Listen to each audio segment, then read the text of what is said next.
दुनिया खे अज भी आहे जरूरत हुसैन जी।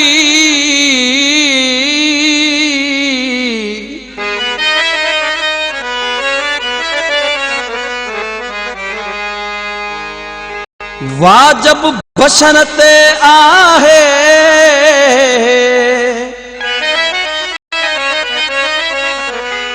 अतायत हुसैन जी।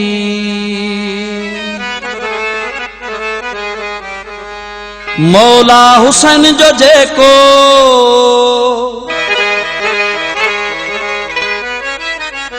मौला हुसैन जो जेको बि आज़ादार आहे रहमत मुस्तफ़ा जो सो हक़दार आहे।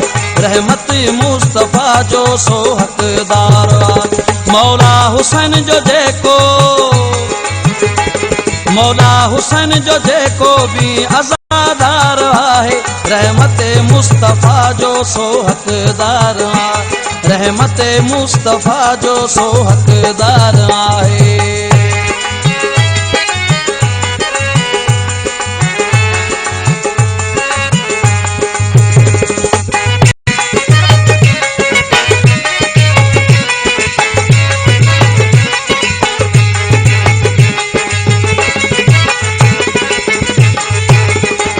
गमे शबीर में जाब अखरोए पई थी।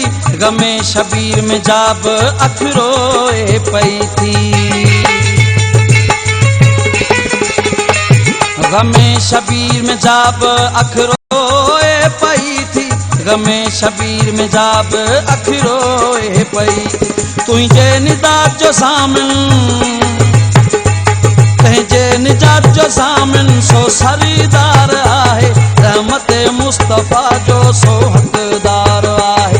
रहमत मुस्तफ़ा जो सो हक़दार आहे। मौला हुसैन जो जेको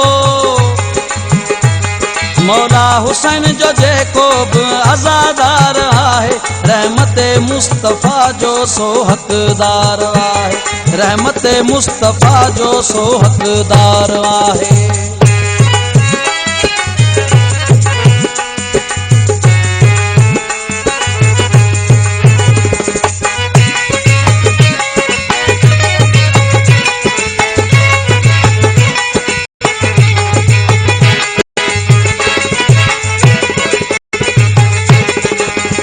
तू भाई तकाल करबला खत्म थी वई। तू थो भाई तकाल करबला खत्म थी वई। तू थो भाई तकाल करबला खत्म थी वई। तू थो भाई तकाल करबला खत्म थी। अजब यजीद जी हर जा अजब यजीद जी हर जायल घार आहे। रहमत मुस्तफ़ा जो सो हक़दार आहे। रहमत मुस्तफ़ा जो सो हक़दार आहे। मौला हुसैन जो जेको मौला हुसैन जो जेको बि आज़ादार आहे रहमत मुस्तफ़ा जो सो हक़दार आहे। रहमत मुस्तफ़ा जो सो हक़दार आहे।